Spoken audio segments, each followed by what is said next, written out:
They say the streets have a long memory. But what happens when the streets start to speak louder than the courtroom? What occurs when whispers turn into evidence, and those you trusted the most end up being the ones betraying you to the authorities? This isn't just your typical industry drama. It's not merely about seeking attention through interviews or podcast feuds. This is serious betrayal, racketeering, dirty money, and a federal investigation that could expose everything we thought we knew about Big U, Wack 100, and the puppet masters behind Nipsey Hussle's tragic death. Let's address what everyone is hesitant to say. 50 Cent didn't just make a statement, he detonated a bombshell. Hello everyone, welcome to Celebrity Cookies. Please don't forget to subscribe and comment your thoughts about the video. I hope to see you in our next cookies. Out of nowhere, Curtis Jackson, better known as 50 Cent, begins to take shots at Wack 100, not through subtle hints on social media, but with direct accusations. He suggests something dark, that Wack 100, who claims to be too real for Hollywood, may have been collaborating with the feds. And this isn't just any case. It involves the downfall of Big U and the sentencing of a street leader. To make matters worse, the term snitch is starting to linger around Wack's name like a foul odor. And that's where the turmoil starts. Because Big U, he just received a life sentence. Not 10 years, not 25 life. He's done, finished, silenced. And the worst part, he never saw it coming. The same man who once ruled the streets of LA like a mafia boss is now locked away, while rumors circulate that someone from his own inner circle, someone he once protected, is the reason for his downfall. And all eyes are on Wack 100. You heard it right. Wack 100, the man who always claimed to be steadfast and unshakable, the one who built his reputation on being the loudest and most untouchable figure in the room. But suddenly he's silent, too silent, defensive, anxious, unsteady. Why? Because there are now serious doubts that Wack didn't just betray the streets. He may have been playing both sides. Let's take a step back. Remember Eric Holder, the accused murderer of Nipsey Hussle? The man who was mysteriously attacked during transport? According to TMZ, he was assaulted in a holding cell while waiting for his court appearance. 2 assailants. No warning. Just violence, blood, and silence. Let's fast forward to the present and consider this. Was that attack truly random? Or was someone trying to ensure that Holder stayed silent? You likely have an idea of what's really happening. When people start manipulating situations to silence someone, there's usually a deeper story involved. And you can bet that Wack 100's name is intertwined in all of this. Wack attempted to appear innocent, even going on a tirade to defend Holder by claiming he was merely adhering to street rules. But that's not how it works, my friend. No one is buying that narrative. His attempts to frame Nipsey's murder as mere gang politics had fans and even seasoned veterans questioning him. And things only escalated from there. Then there's SKG, a female rapper and former death row associate,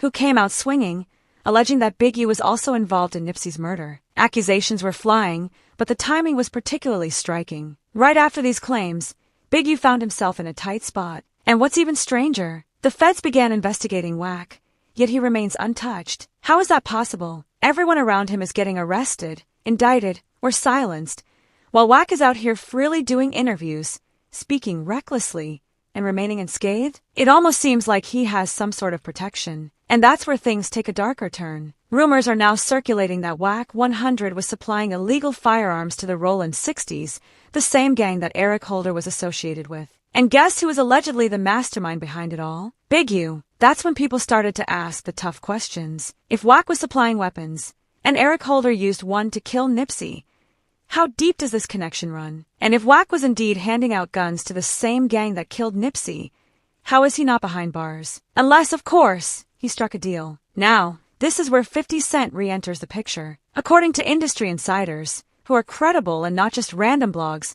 50 has gotten wind of sealed documents. While he hasn't made them public, his sources suggest that Wack may have turned informant. He might have implicated Big U, not for justice or revenge, but to save his own skin. That's right, Wack 100 is rumored to have snitched. That's the word on the street. If true, it would be one of the most shocking betrayals in hip-hop history. And it doesn't stop there. Big U, who once advocated for peace, hosted youth camps, and portrayed himself as an anti-gang hero on television, the feds have hit him with 43 federal charges. You name it, it's on the list. Murder for hire, wire fraud, embezzlement, drug trafficking, human trafficking, racketeering, extortion. And here's the kicker. They claim he ran an underground operation from 2010 to 2025 called the Big U Enterprise, essentially a mafia. And who is the key player? Who knows where the skeletons are buried? Wack. It gets even more convoluted. When diss rapper Racing Williams released a track targeting Big U in 2021,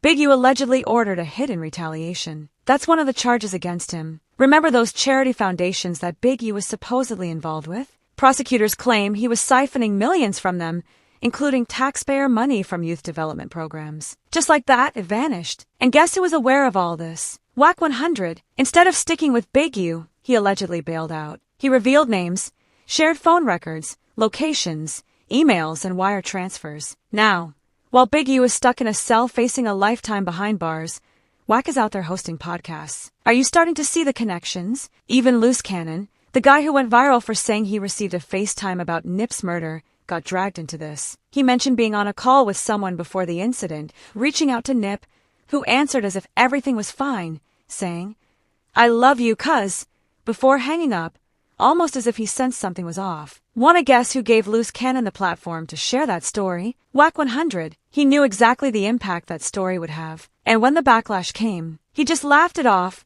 claiming it was just entertainment. But this is serious business. Big U even tried to distance himself from it all. He denied everything, sent cease and desist letters, and attempted to clear his name. But it was too late.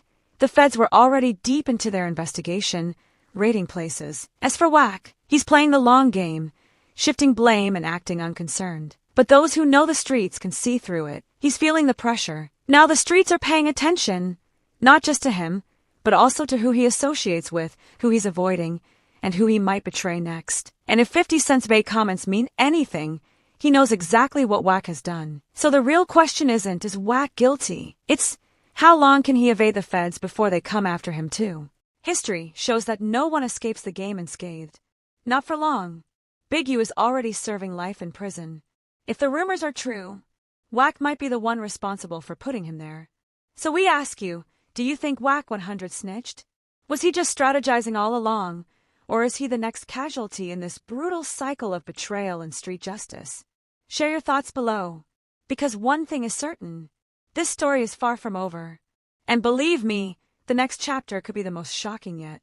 I'd love to hear your thoughts on this situation, so please share your opinions in the comments. Also, don't forget to like, subscribe, and turn on notifications to stay updated on this story.